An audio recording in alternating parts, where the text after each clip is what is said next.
한 달여 동안 할렐루야를 하기 위해서 예를 쓰셨는데, 하나님께서 우리의 할렐루야를 받으신 줄 믿습니다. 하나님 아버지, 이 시간 저희들이 여기까지 우리를 도우신 여호와를 서로 나누며 또 우리 하나님을 찬양할 수 있도록 인도하신 것을 감사합니다. 이 시간 성령 하나님께서 또 에스라를 통해서 우리에게 한 말씀을 허락하여 주옵소서. 예수님의 이름으로 기도합니다. 아멘. 7장 10절 말씀인데 한국말로 다시 한번 읽겠습니다. 에스라가 여호와 율법을 연구하여 준행하며 율례와 규례를 이스라엘에게 가르치기로 결심하였었다. 말씀의 제목은 여기 있는 것처럼 연구하고 준행하며 가르치기로 결심했다. 우리는 어제부터 41년 동안 하나님께서 어떻게 일하셨는가를 돌아보면서 은혜를 나누었습니다. 우리는 여기까지 우리를 도우신 여호와 하나님 에벤에서를 증언했습니다. 여호와 하나님께서 우리를 어떻게 도와주셨습니까? 많은 분들은 하나님을 우리를 말씀으로 도우셨다라고 고백했습니다. 그도 그럴 것이 하나님은 처음부터 우리에게 말씀으로 찾아오셨고 또한 힘들고 어려울 때 또는 즐거울 때 말씀으로 우리를 만나셨고 말씀으로 여기까지 인도하셨습니다. 하나님은 나 한 사람 물론이고 우리 교회 공동체가 뭔가 새로운 변혁을 꿈꿀 때마다 말씀으로 일하셨다는 사실을 모두가 알고 증언했습니다. 오늘 우리는 역사의 한 페이지를 장식하고 새로운 페이지를 써야 하는 시점에 이르렀습니다. 그러면 이 시점에서 여호와 하나님께서 우리에게 바라는 것은 무엇일까요? 첫째, 성전의 회복. 유다는 본래 여기까지 도우신 여호와를 믿고 살았습니다. 하지만 그들은 세상 풍조의 마음을 빼앗겨서 여호와 하나님과 멀어졌고 말씀을 멀리했습니다. 하나님은 그들에게 회초리를 들어서 70년 동안 바벨론에서 포로로 살도록 하셨습니다. 하지만 하나님은 다시 그들에게 은혜를 베푸셔서 예루살렘으로 돌아오게 하셨고 그들과 다시 관계성을 회복하고자 하셨습니다. 하나님은 그 일을 위해서 한 사람을 세우셨으니 그가 곧 에스라였습니다. 그는 대제사장 아론의 16대 손이었습니다. 그는 소위 말하는 금수저 출신이었는데 율법에 익숙한 학자였습니다. 여기서 익숙하다는 말은 정통하다는 뜻이고 학자라는 말은 말을 아주 길게 할 수 있는 사람, 서기관을 말합니다. 그러니까 그는 제사장이면서도 율법의 정통에서 율법에 관해서는 길게 말할 수 있는 성경 교사였던 것이죠. 그런 에스라가 아닥사스다 제7년 정월 초하루에 바벨론을 출발해서 약 4개월 만에 예루살렘에 도착했습니다. 그 옛적에 4개월 만에 바벨론에서 예루살렘까지 무사히 온다는 것은 쉬운 일이 아니었죠. 여호와 하나님께서 그와 함께 하셨다는 사실을 보여주고 있습니다. 그런데 그는 바벨론에서 돌아올 때 혼자 오지 않고 제사장, 웨이 사람들, 노래하는 사람들, 문지기, 특별히 느디딤 사람들 몇 사람과 함께 왔습니다. 느디딤은 헌신하는 사람이라는 뜻인데 성전에서 헌신하는 사람을 말해요. 그들은 성전에서 책상 정리하고 청소하고 이런 허드렛 일을 한 사람들이라고 하는군요. 그러면 에스라는 왜 성전에서 일하는 사람들과 함께 왔을까요? 그것은 그가 지금 이곳에 온 목적 중에 하나가 성전에서 뭔가 새로운 사역을 해야 한다는 것을 보여주고 있죠. 바벨론에서 제1차로 왔던 사람들은 성전 건물을 다시 지었습니다. 그래서 예배도 다시 시작했습니다. 하지만 뭔가가 부족했습니다. 그 부족함을 메꾸기 위해서 에스라가 등장한 것입니다. 다시 말해서 그는 성전의 정체성과 본질, 사명을 회복하고자 함이었습니다.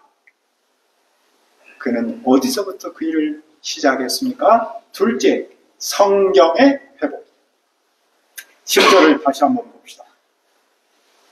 에스라가 여호와 율법을 연구하여 준행하며 율례와 규례를 이스라엘에게 가르치기로 결심하였었더라. 여기서 중요한 단어는 바로 동사인 결심하였다입니다. 결심했다는 말은 헌신했다 또는 오직 그것밖에 생각 안 했다 그런 뜻입니다. 그러니까 에스라는 예루살렘에 올라와서 오직 세 가지의 목숨을 걸었다 그 말입니다. 첫째는 연구입니다. 연구한다는 말은 그냥 피상적으로 암송하고 넘어가는 것이 아니라 깊이 탐구하고 그 의미를 파악하는 것을 뜻합니다. 그것은 단순히 지식을 습득하는 것이 아니라 말씀을 통해 하나님의 말씀을 찾고 적극적으로 해석하는 학구적 자세를 뜻합니다. 오늘날도 많은 사람들이 성경으로 돌아가자라는 말을 많이 합니다. 그런데 심지어 어떤 이단들조차도 성경을 놓고 토론하자라고 말하죠. 그것은 성경은 성경인데 어떻게 해석하느냐에 따라서 그 내용이 다르기 때문입니다. 성경은 교회의 역사성과 정통성에 근거해서 해석해야 하는 것이죠. 바로 에스라는 그렇게 성경을 연구했습니다.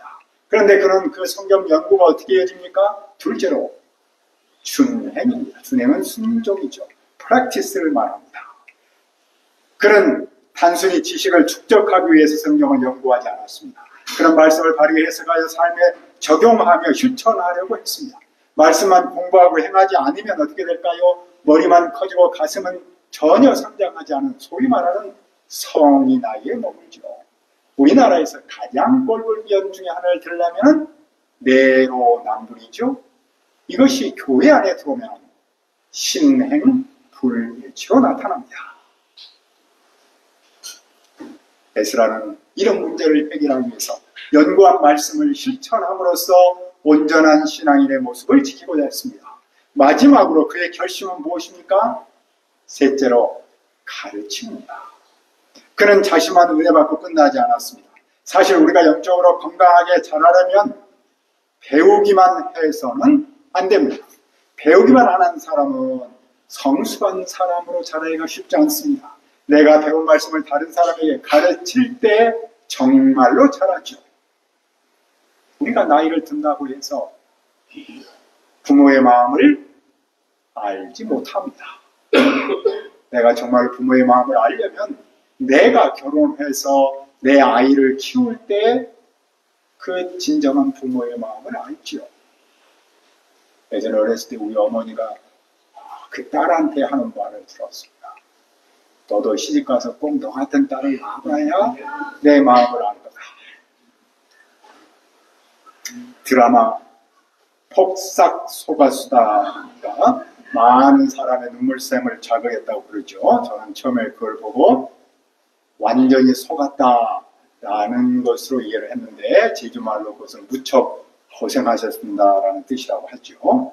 저는 이 드라마 대사 중에서 부모가 되고 나서 보이는 것들 그런 대사가 와닿았습니다.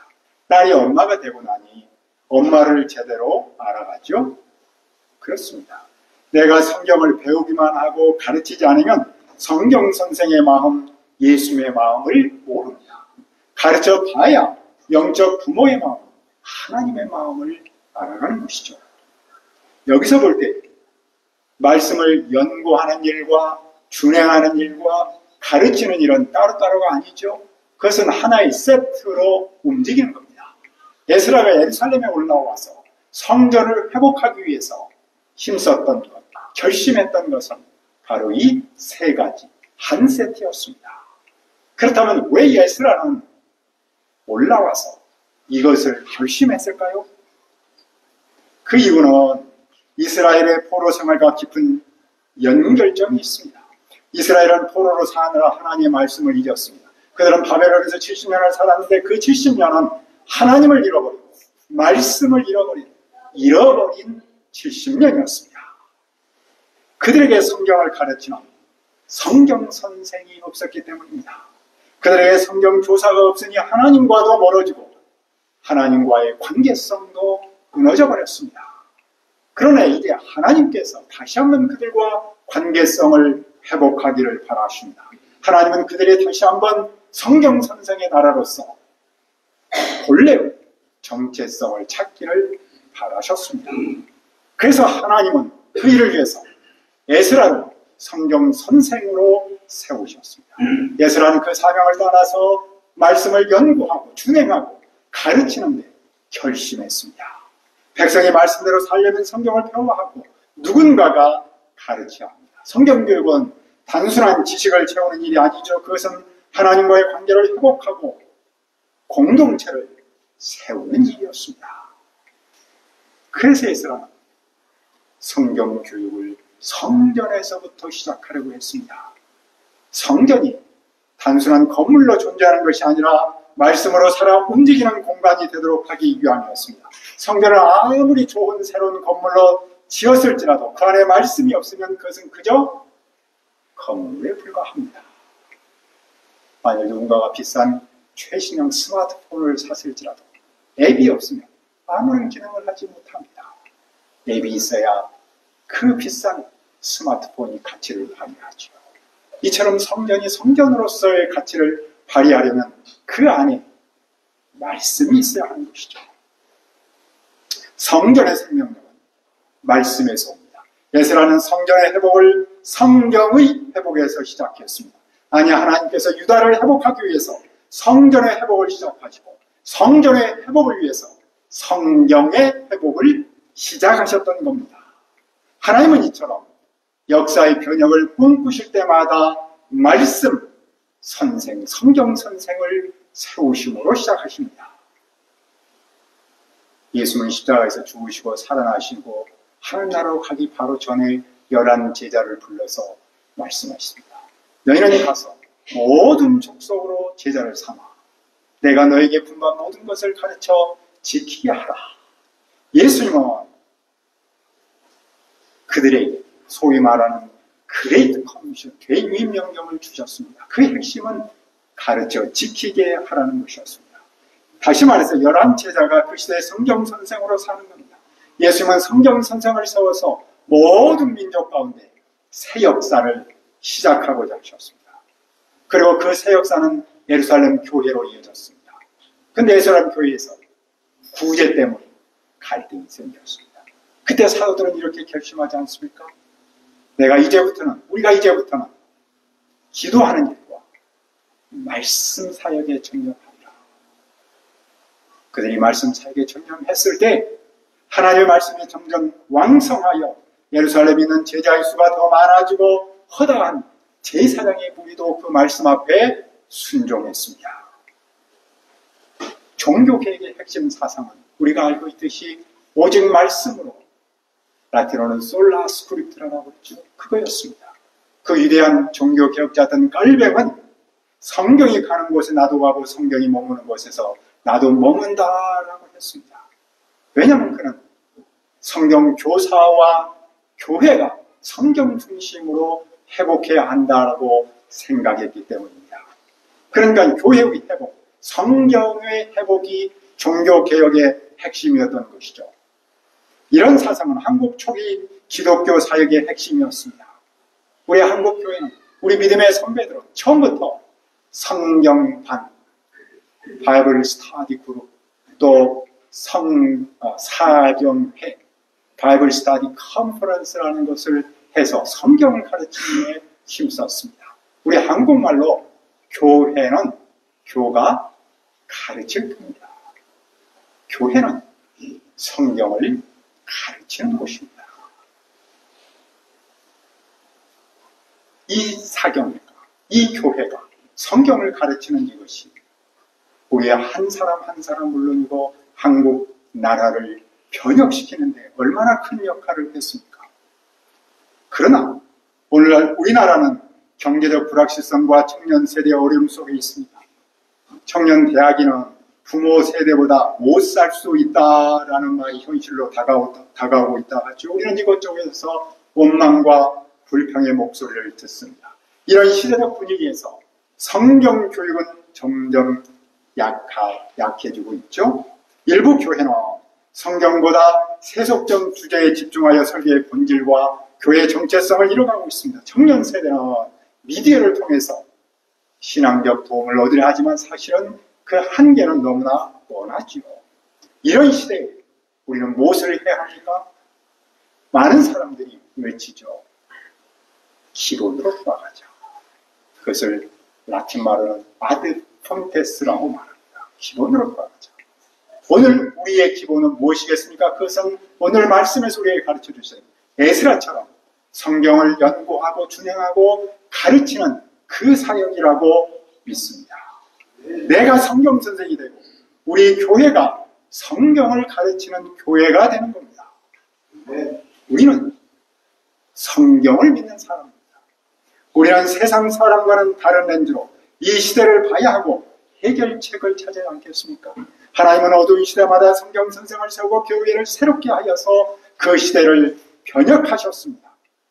에스라를 성경 교사로 세우고 성전을 성전되게 하여 유다 사회를 변혁하셨던 그 하나님, 또한 중세의 어둠 속에서 깔뱅을 또 교회를 말씀으로 새롭게 하셔서 그 시대를 구원하셨던 그 하나님께서 오늘도 변함없이 말씀을 연구하고 실천하여 가르치는 그 한 사람을 찾고 계십니다. 그리고 하나님은 그 한 사람을 통해서 이 시대에 게임 체인저로서의 희망을 주십니다. 그런데 사실 우리가 다 알고 있지만 말씀을 연구하고 순종하고 가르치는 일은 우리의 기대만큼 겉으로 드러나지는 않습니다. 저는 그 일을 예적에 우리 부모 세대들이 했던 콩나물 키우기에 비유하고 싶습니다. 콩을 시루에다 넣고 물을 주면 물이 다 빠져나갑니다. 그런데 그 콩은 물을 먹고 점점 커서 콩나물이 됩니다. 겉으로 볼 때는 물이 빠져나가는 것 같지만 사실 그 콩은 물을 먹고 자라죠. 우리의 말씀 사역이 어찌 보면 이런 것처럼 보입니다. 우리가 말씀을 가르쳐도 도대체 반응이 없고 변화가 없는 것처럼 보입니다. 그러나 사실은 그 말씀은 그 한 사람 한 사람에게 영양분이 되어서 그 한 사람이 자라게 하고 그 한 사람을 통해서 또 가정이 자라게 하고 나라를 자라게 합니다. 그러므로 우리가 성경을 배우는 학생 수준에 머물지 말고 가르치는 선생으로까지 자라야 하지 않겠습니까? 우리가 성경 선생으로 서야 우리 가정이 살고 교회가 살고 우리 시대가 살아납니다. 그러므로 오늘이야말로 성경 선생 한 사람 한 사람이 얼마나 소중하며 또한 그런 교회야말로 얼마나 아름답습니까? 이런 역사적 전환점 앞에서 우리가 앞으로 41년을 내다보면서 해야 할 일은 무엇입니까? 첫째로 내가 성경 선생이고 우리 한남이 말씀이 살아서 움직이는 역동적인 교회로 계속해서 사는 거라고 믿습니다. 제가 41년 사역을 정리하면서 또 개척 주상들의 소감을 들으면서 세 가지 단어가 계속 마음속에 남았습니다. 그것은 감사와 은혜와 말씀이었습니다. 그 말씀의 생명력, 말씀의 그 살아있음이, 말씀의 위대함이 오늘의 우리를 여기까지 인도하셨다는 사실을 깨달았습니다. 우리는 모두 기쁠 때도 말씀을 붙들었고 힘들고 낙심할 때도 말씀에서 힘을 얻죠. 그 점에서 볼 때 말씀은 우리의 밥이고 우리의 보약이었습니다. 말씀이 우리의 나침판이었고 내비게이션이었죠. 말씀이 우리 같은 사람을 여기까지 인도하셨고 우리를 여기까지 키우셨습니다. 그러니 우리가 그 말씀 앞에서 어떻게 하겠습니까? 어찌 말씀을 앞으로도 붙잡지 않을 수 있겠습니까? 둘째로 이제 우리 한남은 후임자를 세워야 할 때입니다. 지난 41년 동안 저와 함께 귀한 동역자님들을 쓰셔서 도와주신 하나님께서 다음 세대를 위해서 또 다음의 후임자도 하나님께서 세우셔서 이끄실 때라고 믿습니다. 그래서 우리는 이제 좀 더 구체적으로 기도하며 준비해야 할 때입니다. 그래서 나 한 사람이 성경 선생으로 계속해서 자라고 우리 한남이 말씀에 살아서 움직이는 역동적인 교회로 쓰임받도록 기도하기를 바랍니다. 은혜로우신 아버지 하나님, 41주년 수양회를 허락하셔서 감사합니다. 여기까지 우리를 도우신 여호와 하나님께서 또 우리에게 41년 동안 성경 선생이 되고 우리의 교회 공동체가 말씀에 살아서 움직이는 역동적인 교회로 살도록 하신 것을 믿습니다. 우리가 기쁠 때도 말씀을 붙들었고 힘들고 낙심할 때도 말씀에서 힘을 얻었습니다. 말씀이 우리 같은 사람을 여기까지 인도하셨습니다. 그러니 이제 우리가 앞으로 변함없이 이 말씀을 붙들고 살 수 있도록 인도하여 주옵소서. 더불어서 우리 한남의 후임자를 세우셔서 좀 더 나 한 사람이 성경 선생으로 계속 자라고 또 우리 한남이 말씀에 살아서 움직이는 역동적인 교회로 쓰임받도록 인도하여 주옵소서. 예수님의 이름으로 기도합니다. 아멘.